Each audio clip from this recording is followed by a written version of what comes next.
The magnificent and majestic Mount Kailash, located in the Himalayan mountain ranges of Tibet, is the most significant spiritual spot on the planet, revered by millions of people from different religions.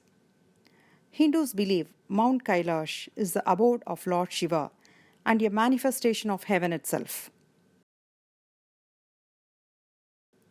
Lake Manasarovar, the highest freshwater lake in the world, stands at the foot of the sacred Mount Kailash.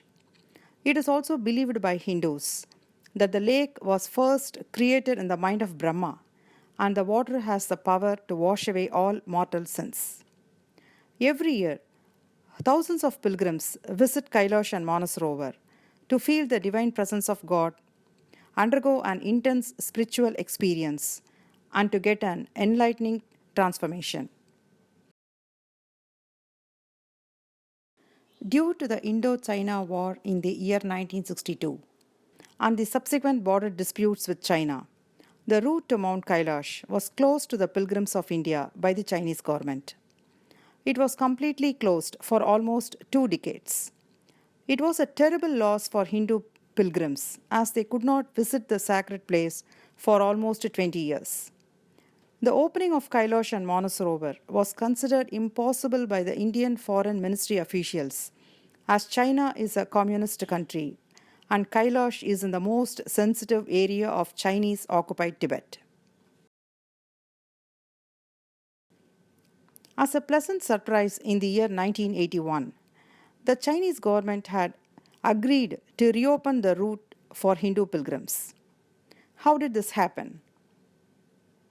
The Paramacharya of Kanchi, Sri Sri Chandrasekharendra Swamigal, called upon the then Janata Party leader Dr. Subramaniam Swami and asked him to have talks with the Chinese government regarding reopening the Mount Kailash. Though the idea was discouraged by the then ruling party of India, with the mere blessings and encouragement given by the Paramacharya of Kanchi, Dr. Swami proved the task successful in persuading the Chinese government in reopening the route. So at that time I was invited to China by Deng Xiaoping for a visit. So before going, I talked to the External Affairs Ministry and all that, and I told them that I'm going to raise this issue of Kailash. They said, no, waste of time, they'll never agree. But Paramacharya said to raise it. So by then I'd become his blind follower. If he said do, I would do. So I went to China, I met Deng Xiaoping, and I said to him that you must open this route for our pilgrims. But he said, you go tell your Prime Minister, Mrs. Gandhi, that we are ready to open relations with India, we are ready to open Kailash Mansarovar also. The divine grace and power of Paramacharya have made way for thousands of pilgrims to visit Kailash and Manasarovar since then, without obstacles of any kind. Jai Jai Shankara, Hara Hara Shankara.